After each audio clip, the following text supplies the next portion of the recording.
watching Exit 1055 with your host, Richard Rose. Hey, good morning. I'm Richard Rose. Welcome to Exit 1055 Long Island. This is your TV 1055 show about all things Long Island. In just a few moments, how the Tunnel to Towers Foundation is now helping returning injured veterans. But first, 7 weeks after Hurricane Maria devastated the island of Puerto Rico, millions of residents are still struggling to pick up the debris, to get their power back, and to find clean water. The enormous hurricane flattened whole sections of Puerto Rico, which even before Maria blew through, the island had already been struggling with virtual bankruptcy and a crumbling, deteriorating infrastructure because of a lack of public tax dollars. The U.S. military has led the U.S. response to help rebuild this American territory, which has been greatly bolstered by thousands of volunteering medical and first responder professionals, including this team from Northwell Health, just returned after spending weeks trying to help relieve the Puerto Rican people's desperate reality. And joining us now are two members of that team from Northwell Health. They are Dr. Nicholas Hernandez from Plainview Hospital and also Nurse Eddie Reyes from also the Northwell Health System. Welcome to our show, gentlemen. Thank you. Thank you. First off, thank you for your efforts. Why did you volunteer? I believe you're both Puerto Rican, right? Correct. Was it just that or much more? Well, for me, at least, it was, yes, it was a touch of home. It was my ability as a physician to kind of help the local people, and going to Puerto Rico multiple times, this was something very different. Well, were you born in Puerto Rico or in the U.S.? I was born in the U.S., but my mom grew up in Puerto Rico. So you have family there? Correct. Yeah, and what did you think when you got there and you saw them? We're in like a shock-like state. You could tell that, obviously, going through the disaster that they went through, they still were trying to grasp reality. So it wasn't an easy situation for them. Well, we look at the video here, and it's still hard to believe just how devastating that was. You know, we all have this great fear of what the worst possible hurricane could do. I think we just saw it. Right, Eddie? Yes, Tell me about what drove you to go there and what really struck you after being there for 2 weeks. This particular deployment was more than personal for me. It was obviously I took an oath to be a nurse and to help people my whole career.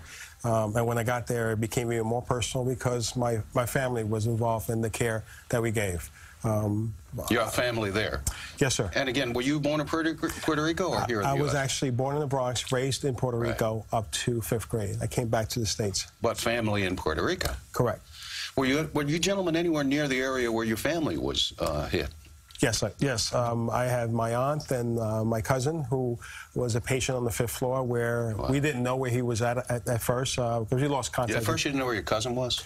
But he had a medical condition that was being taken care of in Ponce, which is on the southwest part of the island.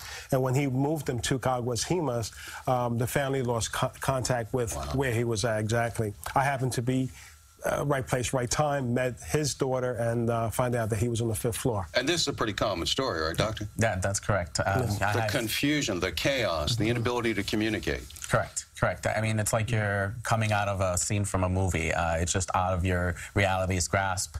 You know, I had a cousin that lives 5 minutes away from the hospital that we were stationed in. She was having a hard time falling asleep. She has 2 twin daughters that were still going to their private school, but with no electricity, only going 3-4 hours a day. And what did you gentlemen primarily do? Did you work with the whole team? Did you split up? Were you all in one place? And where were you?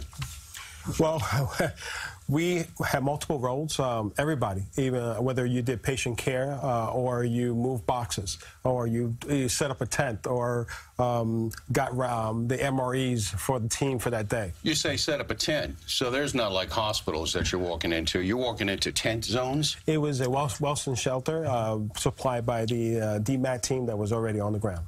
And this is some photos of your team. Tell us about who was with you, who else joined your team, and what they performed. Right. So in the blue shirts are the Northwell team, and then the person in the dark blue is actually one of the medical teams from Albany. Those are the DMAT tents, which is the disaster medical assistant teams. They kind of were the ones that were housing us under the clinical. Those were most of the administration. Are you inside a tent right there? Yeah, so these are significant structures that are meant for these kinds of disasters, right? Did you have all the supplies you needed? And what about the people in Puerto Rico? Do they have the medical supplies they need?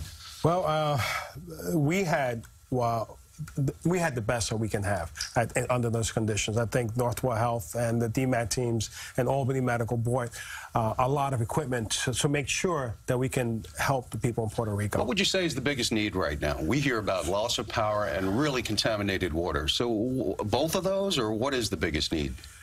Well, definitely water, electric, but also we need someone to talk to. We found that just patient care was just part of the equation, but also having the ear, having a place to sit and talk to a clinician was also just as valuable, and our teams provided that. But the water is really critical, right, yes. Doctor? Because right. you're talking about yes. you can get waterborne illnesses from this that could kill more people than were killed by the hurricane, right? And we're still in hurricane season, so we still have a lot of torrential rain. Sure. The river's set to flood up and everything else, and like Eddie was saying. But what can be done about that? Because that system was already in bad shape before the storm hit. Mm-hmm. Sustainability is kind of the biggest thing when you leave the island that you really hope for. You know, it's great that people are getting their insulin, their oxygen this week and next week, but what about a month from now, what about 2 months from now? We hear that people are thinking about leaving the island. What was the mood of the people there, Eddie? The Puerto Rican people are very, very passionate, very humble people. I am sure beyond any obstacle they have that they will recover. How do they feel about the U.S. response? As you know, it's turned into a political football. You have people saying that we haven't done enough, and then you have people supporting the administration saying, well, you have to do more for yourself, sort of implying that the Puerto Rico people aren't doing enough. What did you see of what the Puerto Rican people are doing, and what do they think of our response? Both of you, if you can answer. Please. Sure. It's a very tough situation. There's no way preparing for a disaster of this magnitude. It was nice to see people from all over the nation helping out, really gearing to themselves and getting to the people, but it's just not happening fast enough. Are you guys going to go back? I hope so. Yeah, me too. I really do. So we can go back and help. Yeah. Well, we're just so impressed with you guys doing this, with the folks, the teams, the professionals that have gone down there, you know, with their lend a hand and open heart. Nicholas Hernandez, Dr. Nicholas Hernandez and Nurse Eddie Reyes with Northwell Health, medical volunteers just back from lending a hand in Puerto Rico. Thank you, sirs. Thank you. Thank you. And when we return, voters go to the polls on Tuesday. We'll take a look at one of the biggest races next.